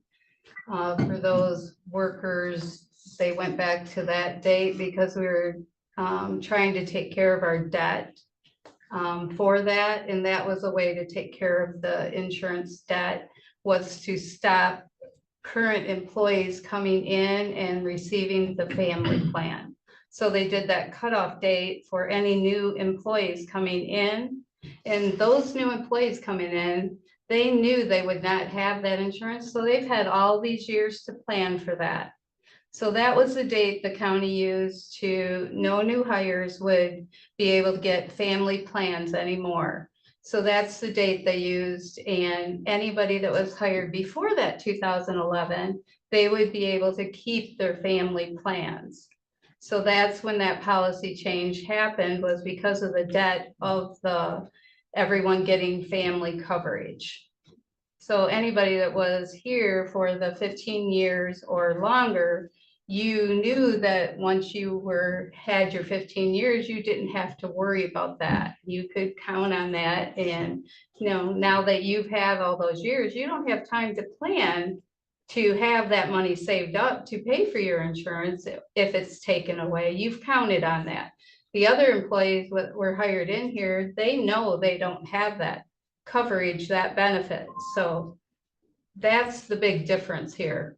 If you change it now after, and these plans were all looked at. I don't know why people think they weren't looked at. They were all looked at many times. And that was the fairest way for all employees to stop it at a certain point, and then everyone hired in knew what they were getting hired in with. And that's part of the reason the HRA discussion that we've had, not HRA. Healthcare savings plan discussion that we've had the last 2 years was, we have money in the contingency fund already set aside for individuals that we could pay them for their service years, and they could use that for all of these things. They could use that fund if they wanted to, if they were on a single plan and needed to pay for a spouse for X amount of years. We just haven't gotten to that point yet. That's something else that we'll be looking at this year. And that's one of the reasons we looked at going that way, because that gives them a money in their name, in their account, and they can use it for any, you know, including paying for insurance, whether they're on Medicare or still an employee, or, you know, a doctor's appointment, a copay, all of those kind of things. That is why we want to, you know, we will be talking about that later too. And we've got it sitting there. We just need to make the decision of how we're going to split that money up, you know, amongst the employees. So that is an an option to so not that's- implement this right now and make this part of the further discussion. Well, we have a motion on the floor right now, so let's, And there was, Can I have? there was a motion conversation on restated debt too, payment? and that change making because of debt, but the debt for the OPEB liability is now over $3 million. So it didn't bring the debt down. We still have that debt, and it keeps increasing from year to year, which is why the policies again were looked at and changed, because we have an OPEB liability sitting there about $3 million. check. Thank you. So there was a question on like how many, it literally is only 2 individuals. I personally have reached out to the finite amount of us that fall under this criteria. So there's 2 individuals that are affected. If myself and my undersheriff, I'll tell you, we're the only 2 individuals affected by the decision you're gonna make. 2 individuals. I have 20 years in my, gonna be going on 21. The undersheriff has 23.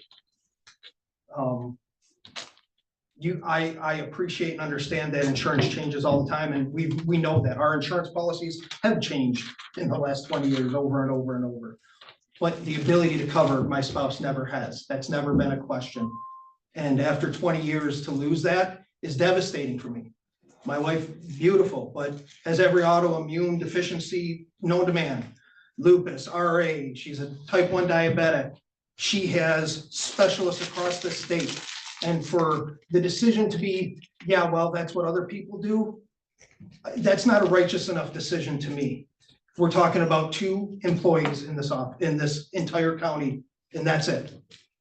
Even if there was the opportunity to say, kick the can for a year, let's actually meet and say, if this is what we're gonna do, then how can those that are under this finite amount of people that used to have spousal spurs, what would it cost them if they wanted to buy out? And at least then we have that as an option.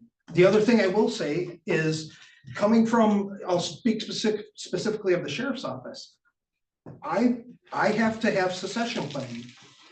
Every officer under me has family insurance. They can insure their spouse. That's not an issue. So when I want somebody, as you want somebody fantastic, that's worked for this county for a period of time, I want them to take over this position.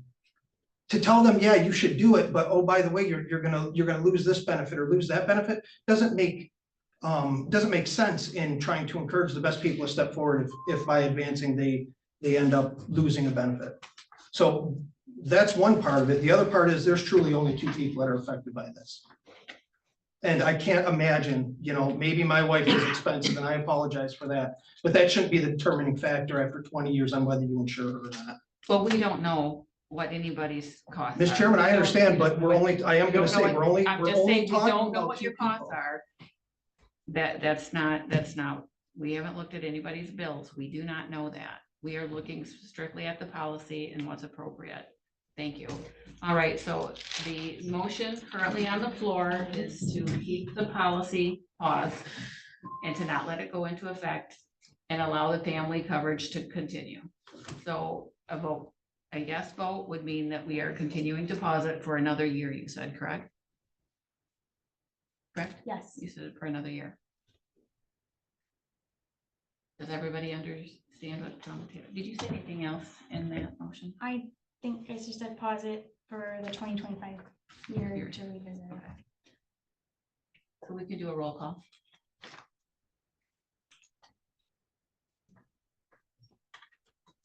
Beltier, No.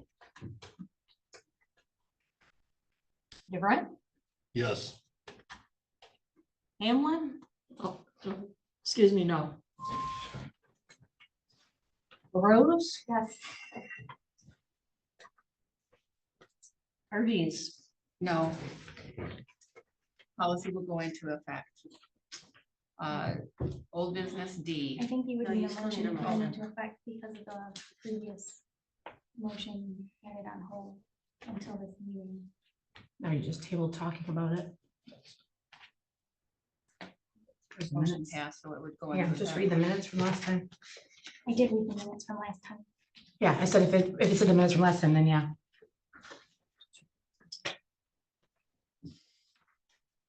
I just want to make sure because it was postponing it until the board has a chance to review the financial impact. And then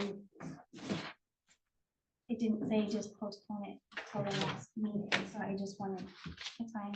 If you think it's good, it's good. Okay, You want us to make a motion to, she said we don't need to, so. I'm just reading the motion actually.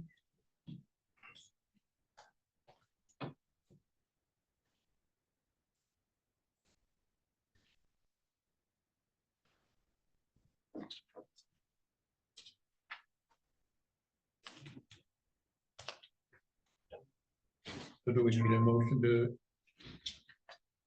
well, or we untabled it when we did this motion would be my. So the motion thought. was to postpone implementation of policy 7.13 until the BOC has a chance to review and get financial impact. Motion by LaRose, seconded by DeBrent, amending a motion to add item to next BOC meeting to discuss implementation of health insurance policy 7.13 prior to enforcing it. So you were just postponing implementing it until you discuss it further, so.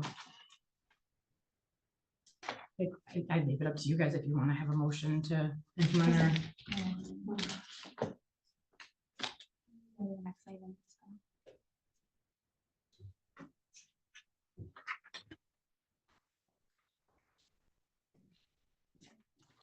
The addition to the agenda, that was the bank accounts.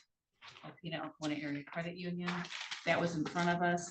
The treasurer brought that to our attention at the FPS meeting, that there was still some accounts that had some old names on it. So the motion, I can make the motion to update the county. There's 4 of them. There's 4 separate motions. 4 Oh, separate four separate motions. motions. Okay, I'll do number 1. What are you reading from first? You have it in your packet to. Yeah, that one. The motion to update County of Montmorency bank accounts at Alpena Alcona Area Credit Union. And we have to do this all over again? We can't just simply do the ones that we don't need anymore? Why? I went and talked to Randy. This is ridiculous. I know. They're the only people that have even required this in the whole century that I've been here. I know. So I would make the motion to I'm update the over it. County of Montmorency bank accounts effective immediately at Alpena Alcona Area Credit Union with the addition of the following names: April Williamson, County Controller; Elizabeth White, Chief Deputy Treasurer; Lindsay Rogers, County Treasurer, and those are the account numbers associated with that. Do I have a second? I will second that. Yeah, I have a first and a second. Any discussion? Hearing none, let's do a roll call.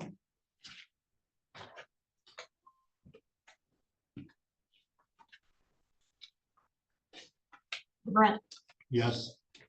Hamlin, Yes. LaRose, Yes. Hardees. Yes. Peltier. Yes,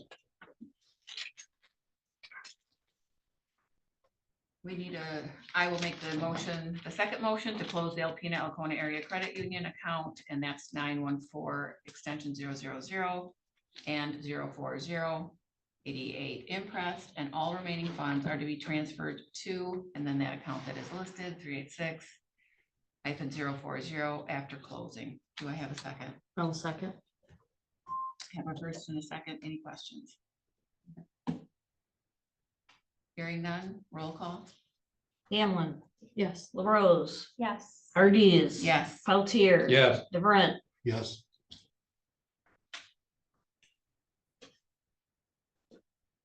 I'll make motion 3 to close the sub accounts -030 and 039 under Alpena Alcona Area Credit Union account, and then 386. Do I have a second? I'll second that. Any questions?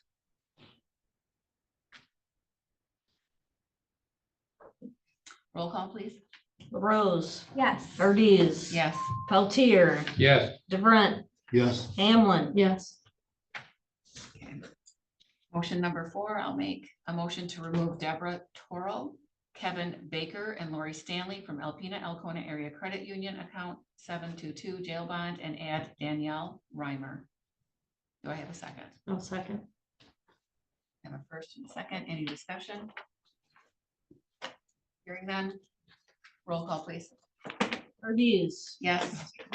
Peltier, yes, DeBrent, Yes. Hamlin. Yes. LaRose. Yes. Please do not bring these again. Is that the final bank, Lindsay? I think so. She made us redo them like 3 times. That's ridiculous that we have to redo the whole thing, and other than the ones that need to be done. Well, I think this finally gets you That's to the okay. position where you need to be, All right? the rest of them are all done and good. Well, I still have to confirm with Community Financial. We have a CD there. We haven't had new signature DocuSigns from Nicolay yet. Mhm, Did we get all signed? mhm. Yeah, those are all set. All right, so finally you should be. Even with adding Elizabeth? Financial, huh? With adding Elizabeth though? I haven't seen the ones with adding Elizabeth. We'll figure it out, but I don't think we did. I'll send one note to Jordan. Moving on, County Department reports, controller report. Okay, we already talked about the earned sick leave. The other thing that is just their policy updates, law updates that come through on mineral that are required, just changing in words. In your packet, you'll see highlighted policies that were updated. One of them was the accommodations for pregnancy, childbirth, and related medical conditions. There's federal laws that need to get added into that. Just be more specific on where and how they can store it. A lot of different things there. The EEO statement and non-harassment policy, there was updates on that one. Attendance policy, there was federal updates on that. And that one is mostly, it has to do with the earned sick leave and people not having time away or whatever for so many days or not giving notice. Outside employment, that is an update. You'll see that both here and in the FMLA part, where it's just stating that if like if somebody's on the FMLA, they can't seek alternative employment somewhere else without having approval first from their department or elected official. And then adding the delinquent tax revolving fund policy, use policy that was approved a while ago. And since we're doing these policy updates, I add that one in there so it can get reviewed by the attorney as well. And updating the BSNA use policy, just showing the new modules with the cloud since we switched over from the .NET modules. And federal jury duty leave updates as well. And I already talked about the FMLA. And the last one is the, it's FMLA with the alternative employment. These are just the law updates that mineral requires you to go through and make sure that we're in compliance with federal and state laws. So if we can get an emotion to just approve these changes and add them into policy, and then they're still going to get reviewed by the attorney after we have all the policy meetings that we're going to have.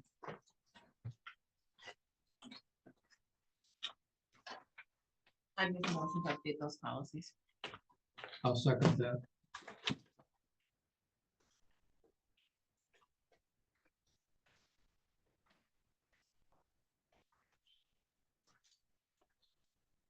All those in favor say yes. Yes. Yes.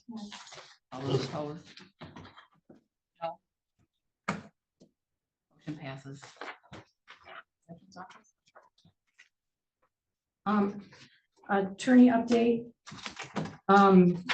We were getting the information on the boards and committees. The attorney wrote back, needs articles of incorporation and bylaws from all the different component units to review to kind of give us what are legal standards on all the different component units. So gathering all that stuff, sending over to the attorney for review. So I hopefully have an answer for the February 27th meeting on that one. Veterans Office. And that was the McCullough question. Correct.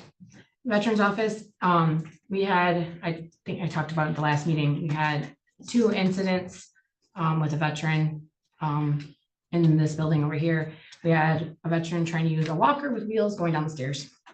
And then we had another one get stuck in that stinking freight elevator. It's just becoming more and more of a hassle.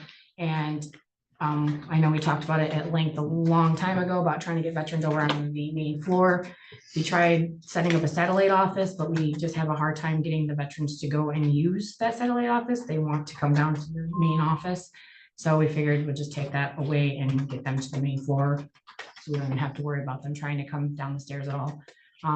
So we were able to swap offices with equalization down there. Equalization is in the field a lot of the time. So foot traffic isn't as much, so it was easier than moving a court. We don't want to move the court offices over there because the ultimate goal is to try to get all the court offices into that annex. So with that being said, I reached out to Judge Green and we sat down and talked.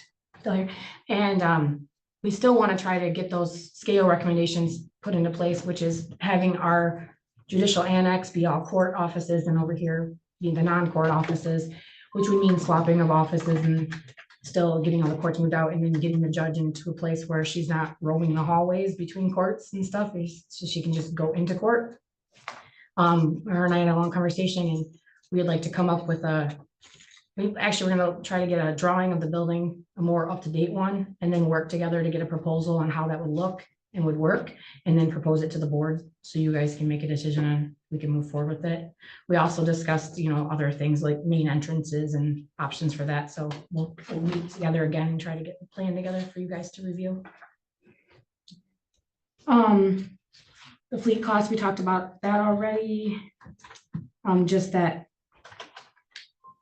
we have been paying the lease on these cars since November 2024, and that's cost us $8,350.91, and they're not on the road. We did have the option when we first ordered these that we could have had all the parts that we needed for the vehicles ordered and fitted to the cars and wrapped into the lease cost, so that when they got delivered, they would have been road ready.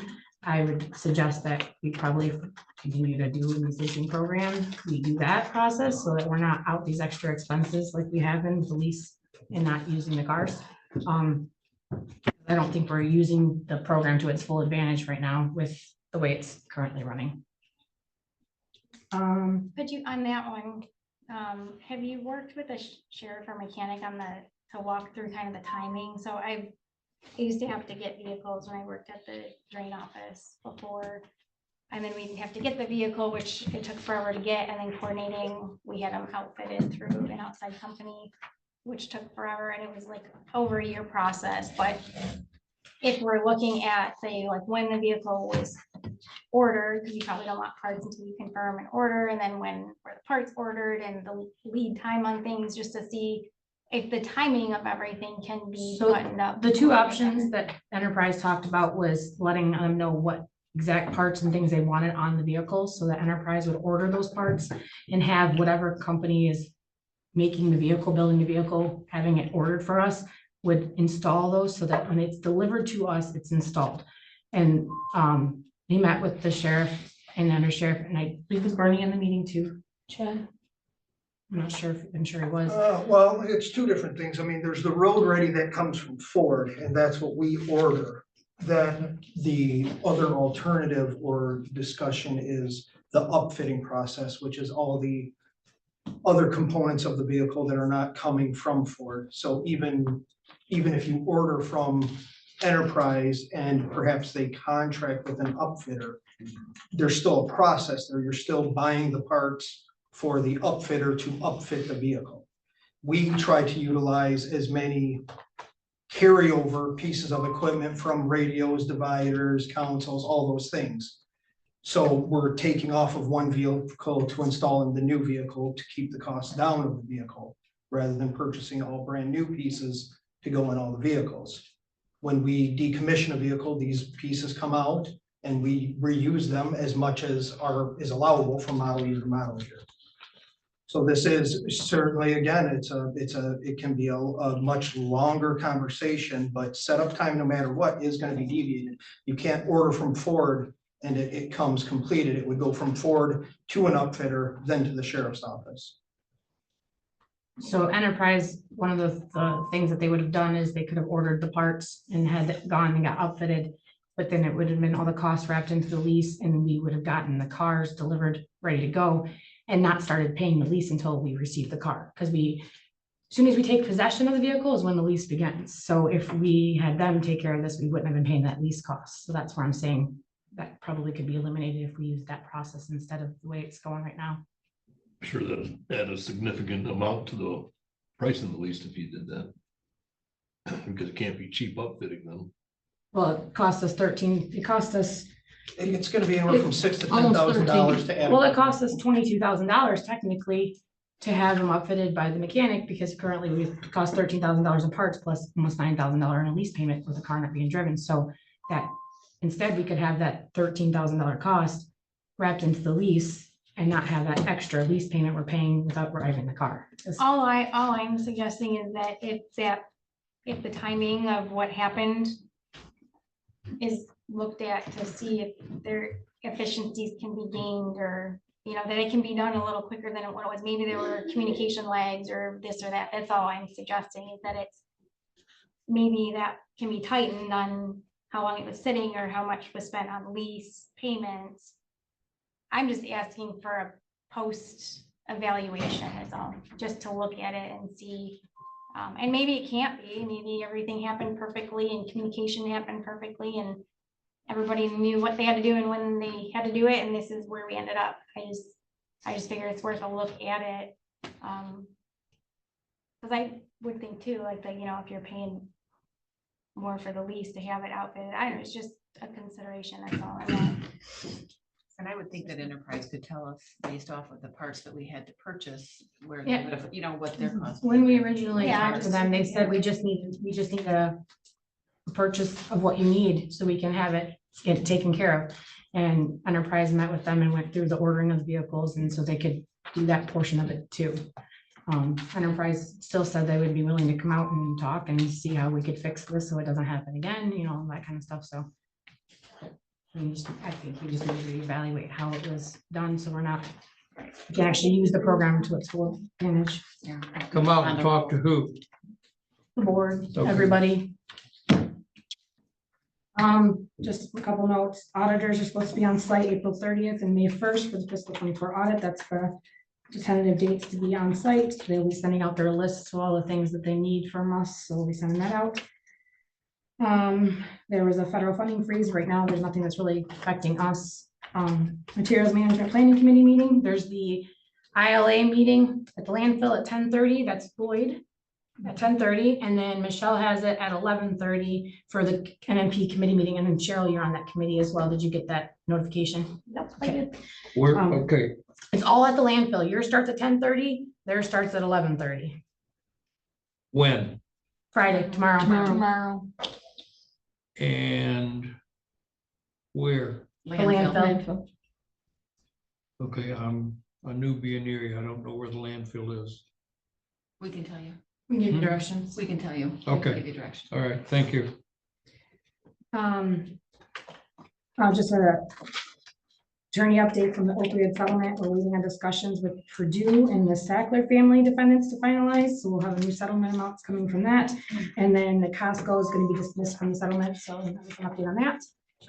Was that Costco reflected in this balance? Nope. Okay. The regional land bank, we received a copy of the presentation and they send it out to everybody. And then they're going to be sending us more information to share. So once I get that, I'll let you know. And just an FYI, when I met with Alpina, that their 911 coordinator had mentioned that there's put a sale for other 911 centers, sell their stuff, that their consoles and things we use. So I'm gonna try to get that information and send her to Donna. She don't have it, because if we could possibly get a used console for free rather than having to pay for one, if she was in need of it and stuff. So I'm gonna see if I can get that link over It's to a her. buy-sell board. Yeah, it's kind of like between the 911 coordinators, I guess, because there was 3 of them in Ottawa County. Because when she showed me the 911 center over there, and they just picked up one from the Ottawa County 911 center, and they got it for free. Because the Ottawa County just got 3 new ones, and I guess there was 2 more, but they already been picked over. So I was gonna share that with Donna, that if she can get on that board at all, maybe if they needed anything for free would be great. Other than that, I got.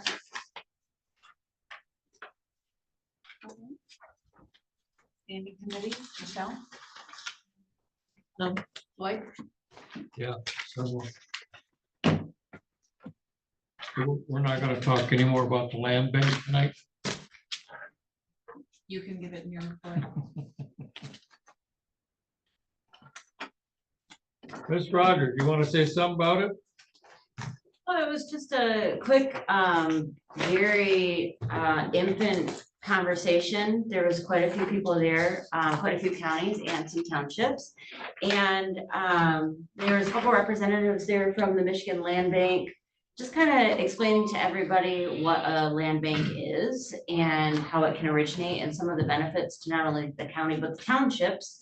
And then at the end, Doug Baum from NEMCOG, the only question that he really asked is if anybody is interested in a second conversation about a regional land bank, to reach back out to him. I did send him an email to say that I would be interested in another conversation. Like I said, it's very infant, but we would be the first in the state of Michigan, and they're proposing this regional land bank because there's quite a few counties. What did he say? There was only 3 in his region that actually have land banks. The rest are not doing it. And it's primarily because of administration costs and administration, and a lot of these smaller counties just we don't have the money to fund someone to administer the program. So, and a lot of the county treasurers are not willing to take on those added duties. So yeah, they're proposing a regional land bank between multiple counties, and then essentially NEMCOG would be administering it. But that's it. That's the furthest that we went. No details were talked. Nothing. It's just conversation at this point. So I'm planning to attend. He'll let me know, and whoever else wants to go when the next meeting is, and we'll see who else is there. What we talked about. Mike, you have anything you want to add to that? I'm not sure if I understood you correctly. There are a number of land banks. What he's talking about would be for Northeast Michigan, would be the first time that there is a conglomerate. Do a regional, yes, I'm sorry First if I didn't make first- that clear, yep. So this would be the first in the state of Michigan that counties combine to make a regional land bank. Yes, yes. I come from the Flint area. The land bank, our congressman or former congressman Dan Kildee was our county treasurer. He became the administrator of the land bank. It was one of the model land banks in the state, not just in the state, but in the nation. I was on city council in my hometown of Flushing for 28 years. We were able to use a land bank by the land bank being able to acquire tax delinquent properties without going to auction. And then the local municipalities were able to acquire those properties for the cost from the land bank to be able to revitalize those properties. So we were able to take dilapidated homes that had a long history of being rentals and run down and be able to market it to someone that was going to renovate the house as a single family dwelling. So increase the property values and make it an asset to the community, which was in the past a liability. In larger thing, obviously, Flint is, Genesee County is a big community, so what Dan Kildee was able to do as land bank coordinator is he was able to do, I mean, I don't know how many people from here have been to Flint, but downtown Flint is absolutely gorgeous because of the acquisitions of the land bank and converting properties that were dilapidated or run down or underutilized and getting the investment in those properties. Is there a risk involved? Yes, because you're getting the properties and you're gonna, there's you gotta exchange hands, you're buying it for the back taxes, and then you're negotiating, trying to find someone that's going to redevelop the property in the way that you want to. Does it happen overnight? Sometimes it does, sometimes it doesn't. I think that's where the risk that Doug was, that we were hearing. Is it successful? I said this at the meeting. I said, if you want to be able to have economic, if you want to take an active role in economic development, if you want to talk about increasing housing, affordable housing, and if you want to bring young families here and put kids in our schools, this is definitely something you need to take a look at.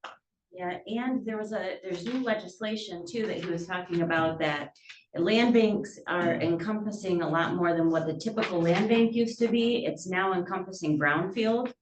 And that I really saw a huge benefit just coming from the township recently. The townships in Montmorency County have significant blight issues that are unable to be taken care of because of funding, and isn't that just the truth everywhere? But it would open the door for the county to take through the land bank process. We would kind of, now what's the word I'm looking for? We'd be the avenue for a lot of townships for grant applications to clean up this blight. Because the townships, they just can't do it. They have blighted issues. They send out pretty much empty threats, because once it gets to the court system, these townships can't afford to keep with the legal process going forward with the blighted. So I could see potentially a huge, there's a lot of potential for county and township. So I'm definitely interested in another conversation, but that is where it's at. It's very, very infant right now. I think that Doug's idea of the regional makes sense because of the population of the smaller county. The townships can't do it. I mean, No. we're not big enough to do it. We need to have somebody else that can do it. And with the populations of the counties up here in Northeast Michigan, you don't have the population center as in Genesee County, Saginaw, Grand Rapids area. So working together is an interesting idea. Could it be a complicated idea, trying to get all the county treasurers to pull together? It needs to have leadership. So I definitely think that it's something that needs to be looked into and the what if game played. We're going to, I had a conversation with our zoning administrator this week, and one of the things that I'm taxing him with doing is going around and finding a list of and addresses of all of the underutilized, I'm not gonna call them blight, I'm not gonna call them abandoned, I'm gonna call them underutilized properties in the, not so much Albert Township as much as I'm focusing on Lewiston to try to bring up property values by cleaning up those properties and making them vital. One thing I'll add to that before I move on, an item that was brought up was, I can't remember the name of the county, but they sold their jail to a developer who turned it into a homeless shelter. And it's profitable, making money, and it's given a lot of homeless people a place to live. So I thought that was very interesting. Might even be possible with our county. Next on my list, I have Thunder Bay Transportation. We are still looking for 2 representatives from the community. We need community representatives. We have enough commissioners, but we still have 2 seats. We're getting dangerously close to not having a forum. We did get approval from the state of Michigan on the repairs for the building. It's been a long, slow process, but now that everything's been approved, hopefully we can get the developers in there and get that building repaired. Those community representatives, do they have to be from a specific county or any county at large that is serviced, or? That they service, yes. So it's not just Montmorency? Not just Montmorency or Alpena, yeah, Now, what building are you talking about? Is it their new one that they have? yes. Well, they already need repairs on the new building. They need Yeah. to Say it's say not, they it's built not it, that they need it. From old. day one, Oh, okay. I was gonna say it's fairly new, so. yeah, yeah, that's been the problem. But now that we've got our state funding, we should be good to go. Okay, the next thing on my board was NEMSCA. NEMSCA has, we are promoting that PACE. I've spoke about it several times. PACE, the building is very close to being completed. If it's not going to be completed by the end of this month, it will be completed next month. And this, for everyone's benefit, this is a senior adult daycare center, something that is very greatly needed in our area, especially by folks that are still working, couples, single adults who are taking care of their parents, their grandparents. You drop them off at this daycare center for the seniors, and they have everything in the center that you need to take care of them, including transportation. So TBTA was contacted, and we're going to have part of their transportation problems that we're going to solve for them, and they also have transportation of their own. Our heating, the group that we have that does heating has been busier than you could believe. Of course, it's been a cold winter, so the sooner they can get in and do their study on the homes, windows, doors, roofs, walls, everything, the sooner they can get people up and running and start saving money. Our water program has been a big item. We have 104 households that took advantage of our water program. This is helping them with paying their bills and also helping them with repairs that are needed to keep water flowing through the home. 165 adults were served, 132 children under 18 were served. 47 of the adults were seniors. It's a really good program. Very badly needed. And then lastly, I have today, just before I came here, mental health. It's been run. 3 o'clock, mental health starts, and I have to be here by 6. It was a rather short meeting with mental health. Less than an hour, 55 minutes. It was surprising. And we have some of the problems that we had with budgeting from last month. Everything's been fine tuned. Monies have been caught up from the federal government, from the state, and we're at a zero balance right now. Everything is good. We went through our board policies, those that needed to be reviewed, we reviewed them. We didn't have any updates at all. Everything was good there. I sat on the advisory council Monday, and we went through, we didn't have enough people for a forum, so we just cruised through that one kind of easily. Basically, we looked at the agenda that we have for our schedule today, and we went through the calendar. There's 6 advisory meetings every year. All of them take place on their own the Monday before our board meeting, except for June. June, we have a combined meeting where we bring all 9 individuals on the advisory board into the regular board meeting and let them participate in everything that happens. So we had a replacement for our board chair, not the chair, the CEO, executive director. Mary filled in for Nina. Nina was, she has an emergency taking care of one of her elderly relatives. Other than that, that's all I have.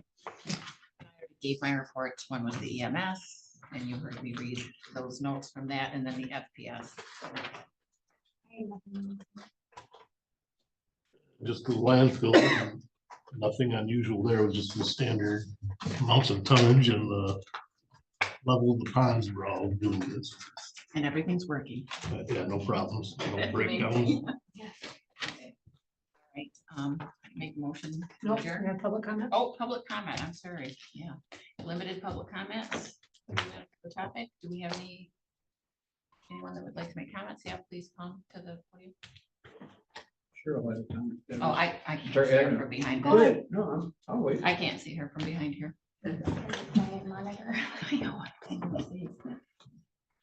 I just have a comment. I find it ironic that Commissioner Hardees makes mentions of using the Alpena County benefit plan for the brand new EMS position that they're looking for, because they want to use their benefit plan because Alpena has a family plan, which is better than ours. But yet we have 3 board members who are opposed to having a small handful of non-union and elected officials being able to keep theirs.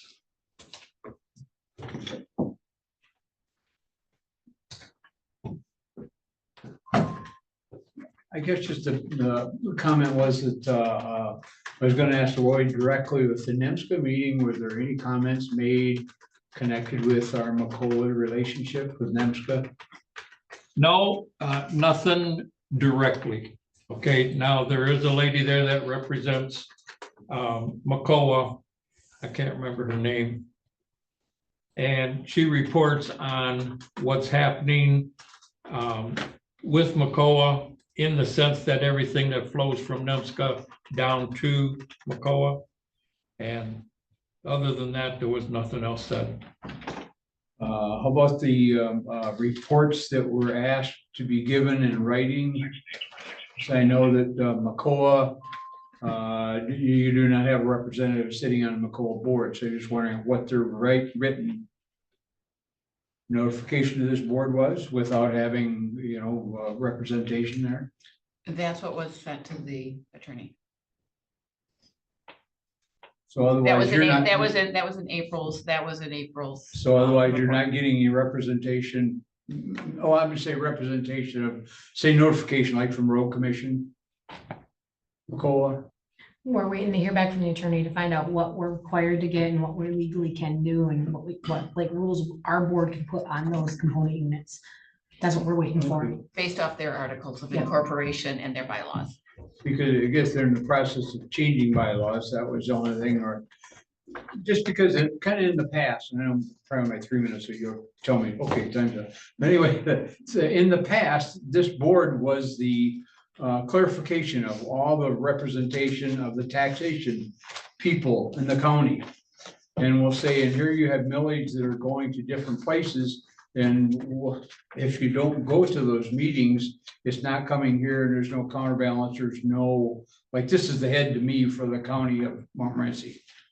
And so, but now evidently, I guess we're being allowed to move in separate directions to wherever you're no longer, where maybe in the past that was maybe just an accepted thing, or the millage came here and then went to them. So I don't know, like in this case, if the millage, maybe that's what you're finding out. If the millage, when it votes, does it come here and then it's sent to all these different areas, or the millage, when it's paid, goes right to all those independent people? So there is no, all I'm trying to say, checks and balance.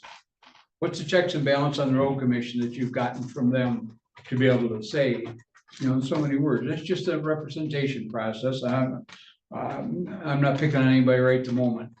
But it's just that, somehow or other that just the public, should be able to have that back here to know. And I guess if this board is backing away from that, then I guess I kind of wonder, what are we moving towards when we send out taxation processes and on our tax bill, it says this, this, and this? Who does that go directly to? Just, I guess it's a question for you all. And it's just, I guess, just a matter of mind and thought, somehow or other. April can tell you how the money is passed. But right now, the millages, they come into us and we distribute to them. We basically just kind of a hold for them and we just send it to them once we receive it. But that's what we're trying to get all the answers on, is what we're legally bound to do with these component units. They have separate audits. Every one of them component unit has their own audit.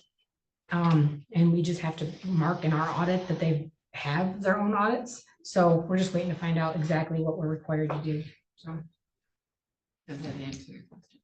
I guess as good as we can, really, because right now. I should hope. Until we know, yeah. Yeah, but I mean, it's a good example though, with the responsibility of, we'll say an umbrella. We've been trying to get a representation of an audit, we'll say from McCoa, or current stuff, is 2 months to get minutes. Who do we have as this? I mean, I don't think all the senior centers are gonna hire an attorney and say, oh, we have to go after these people. It's just that somewhere there's gotta be a checks and balance out there for seniors. And it starts at those administration areas, which is who's ever receiving the funds. They dole them out and whatever. And if someone has to pick the way they wanna do it, that's the way it flows. And the boards, as Lloyd just said, you're having a hard time getting a lot of folks to step up to volunteer in some of these committees. And we haven't seen it right here locally, so it's insane. Thank you. That was just food for thought. Thank you. First off, I just want to say, we had snowdrift and a huge influx of people over the last weekend, and our team at the sheriff's office did a remarkable job. There were a lot of visitors between dispatch and road, or other emergency services. Just everybody did a stand-up job with everybody that was in town. So I want to congratulate them. I implore you to reconsider, I guess, the decision to enforce this policy that happened today. There are two people And I guess what I'd say is, are you telling me that our two spouses are the hangup for the county? Are that much of a financial exposure that after over 2+ decades, we are no longer allowed to maintain the benefit that we earned, we worked for our entire adult lives? I'm Under Sheriff, happy birthday, 47 years old, 23 years with this county serving. And today he's gonna find out that his wife is no longer, as I am, that we no longer have insurance for no other reason than because the policy says so. That's the only reason. Because I have not seen or heard a significant financial savings that you as a county are gonna see. On top of that, I still implore you, everybody that I want to replace me has this benefit. How am I gonna sell this job to them? I want the best person here. So if you wanna say, keep the policy, fine, do that. Create a resolution that says any sheriff coming out of the union shall not lose benefits because they become sheriff. In most every profession, when you advance, you don't lose, you gain. That's the idea. And right now I'm looking at my team saying, stay in the union. Because if you do, the benefits you have are at jeopardy. Because that's what just happened to us today. It hurts me. I mean, truly, it hurts me. I've done a lifetime here and I love this county and this community, and for no reason besides the policy, it is literally words on a paper that you control, and I'm asking you to reconsider it. Or give me the financial crazy number that is going to impact this community so much that two people's spouses are going to bankrupt it or put it in some financial down spiral. Please reconsider it, I urge you. Can I ask the sheriff a question? Oh, okay. I guess it's a comment, but at the FPS meeting, we talked about policies a little bit, and I had a suggestion and a kind of a question to get department heads together, because a lot of the policies, you know, affect more than one office. So it was suggested to me to kind of get a gathering. So I sent out an email, and that is scheduled for the 20th at 9 AM down at in our courtroom A. Sounds like we're gonna get some good participation. That way we have department heads and officials all looking at the same policies, so that a suggestion isn't thrown out there. If I throw a suggestion out there, it might significantly impact Cheryl's office, or, you know, the sheriff's department, or a judge's office. And we don't know that unless all of the department heads and elected officials are in the room kind of talking about this. So just to let you guys know, I did spearhead that. It was talked about at FPS, and we will have all of our suggestions to April. And then I'm going to encourage as many department heads and elected officials as possible to be here at the 27th meeting, just in case you guys have any questions on our suggestions or edits or comments to the policies. When did you send the email and when is the meeting? Because I didn't get that, and neither equalization director just said she didn't either. It is the 20th at 9 AM. That's it.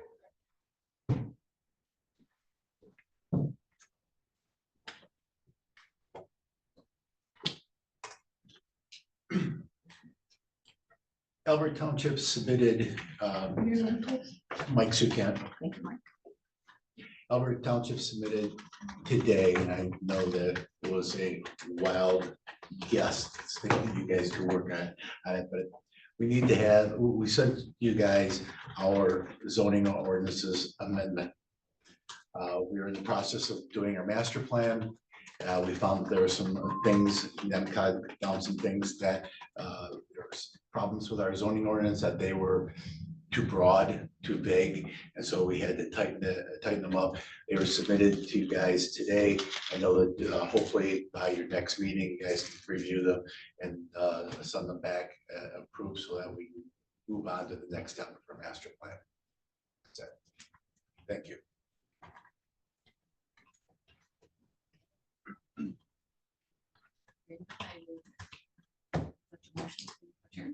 I'll make the motion, we adjourn.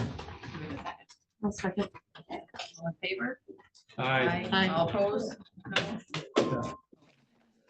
Anything?